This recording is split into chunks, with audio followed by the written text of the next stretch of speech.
ଅଭିନେତା ପିଣ୍ଟୁ ନନ୍ଦଙ୍କ ସ୍ୱାସ୍ଥ୍ୟ ପ୍ରତି ଅଣ୍ଟା ଭିଡ଼ିଲେ ଓଡ଼ିଶା ସିନେ ଆସୋସିଏସନର ବୈଠକ।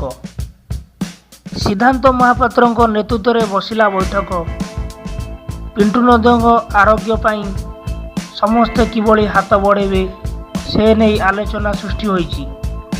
ପିଣ୍ଟୁ ନନ୍ଦଙ୍କ ସ୍ୱାସ୍ଥ୍ୟ ପାଇଁ କିଭଳି ସହାୟତା କରିହେବ ଏକାଠି ହୋଇ ଏ ଉପରେ ଗୁରୁତ୍ୱ ଦିଆଯାଇଛି। ଗୋଟେ ଅଧିକ ଶରୀର ଭଲ ହେବା ପାଇଁ ସହାୟତା ମାଗିଛନ୍ତି ପିଣ୍ଟୁ ନନ୍ଦ। ପିଣ୍ଟୁ ନନ୍ଦ ଲିଭର ଜନିତ ରୋଗରେ ପୀଡ଼ିତ ଥିଲେ।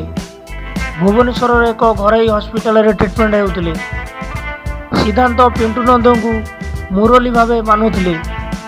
ସିଦ୍ଧାନ୍ତ କହିଥିଲେ ପିଣ୍ଟୁ ନନ୍ଦଙ୍କୁ ବଞ୍ଚାଇବା ପାଇଁ ପ୍ରଚୁର ଅର୍ଥର ଆବଶ୍ୟକ ରହିଛି।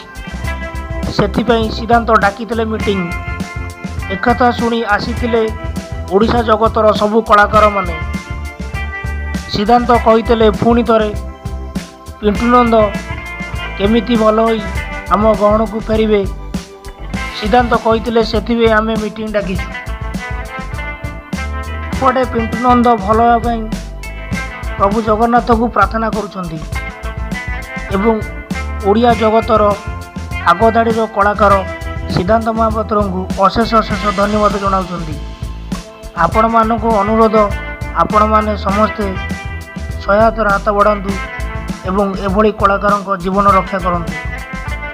ଯଦି ଆମ ଭିଡ଼ିଓଟି ଭଲ ଲାଗିଥାଏ ଭିଡ଼ିଓଟିକୁ ଲାଇକ୍ କରିଦେବେ ଏବଂ ସବସ୍କ୍ରାଇବ୍ କରିଦେବେ।